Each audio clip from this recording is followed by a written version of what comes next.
Welcome, Bill. This is Bill Dangler, who is running for City Council. Hello, sir. Happy to have you here. We'd like to have you introduce yourself. Tell us your story. Why, or what should we know about you? Well, first, thanks for having me and taking the time to be able to reach the public. My name is Lorenzo Bill Dangler. I'm a lifelong resident here in Long Branch. My father went to Long Branch High School here. He was born and raised here. My mother moved here right out of high school from Vidalia, Georgia, and they made their home here. I'm a homeowner here, and for the past 18 years, I've been dedicated to serving the citizens of Long Branch. President of the NAACP, and also I'm a board member, which I'm proud of, member of the Board of Education for the past 12 years. So as you can see, all of those things really about quality of life. The NAACP is about quality, Board of Education, helping our children, making sure everyone is treated equally. And I just thought that because after all of that time of putting time in to try and serve the public, that it was time for me to step up and put my hat in the ring, if you will, and run for council and see if I can make a difference and be a voice for those who don't have a voice. Okay, so you've really kind of begun to answer the next question I was going to ask you, and that is specifically, why are you running for office? Oh, because the Board of Education has taught me that there are many people in town, even though the doors of City Hall or the Board of Education are always open, but are just afraid to make the phone call to some of our community leaders. But they're more comfortable coming to people individually, and over the years I've heard a lot of issues. I won't say complaints, good or bad, just things that they would like me to look into, and I get back to them, and I think I can make an even bigger impact if I'm fortunate enough and the voters select me and the Palone team to become mayor and council for the city. Okay. Next question would be, looking at the next 4 years when you're elected, what sort of things do you want to do to serve the citizens? First, I would start with, the first 100 days, I would start with having a community meeting, community town meetings, not here in City Hall, but throughout the town, different sectors of the town. Again, everyone, some people don't want to come to a council meeting, but they do have some concerns and some needs, so just spread out and just hear what they're saying, as we're doing while we're campaigning, but don't just do it while we're campaigning, do it after the campaign's over and still be there for the citizens of Long Branch.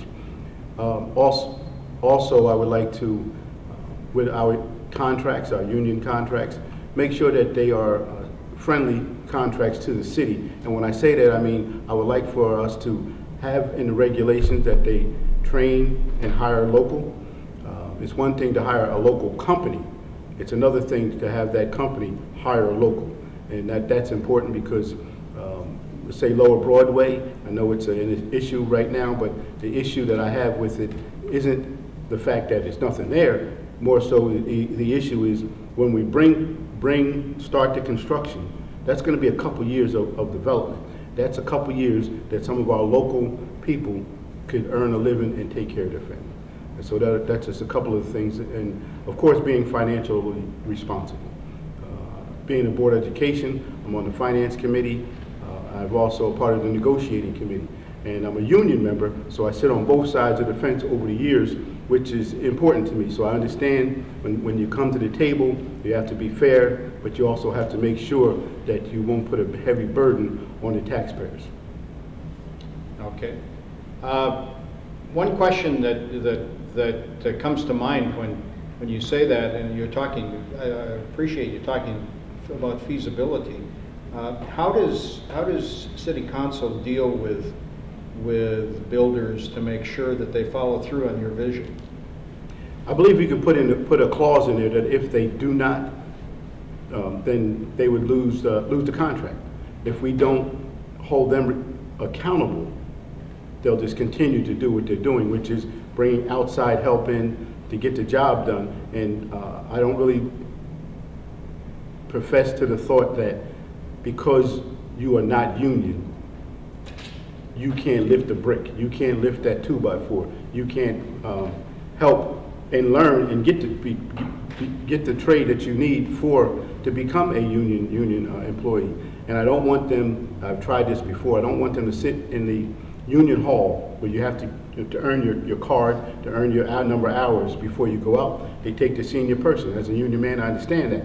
However, for right now, we can just have some laborers go out and get, and again, earn a living. And working for the county, I do believe, with the connections that I do have, and the relationship over 28 years working for the county, that we can have some training for everybody, not that anybody in the county wants to train, but have them come in and train them so they can get their license and become a union, a trade person, and go on the job. And even when these jobs in Long Branch are done, they can follow like most union members do and earn a good living.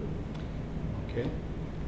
Looking ahead, say 10 years, what's your vision of Long Branch in 10 years?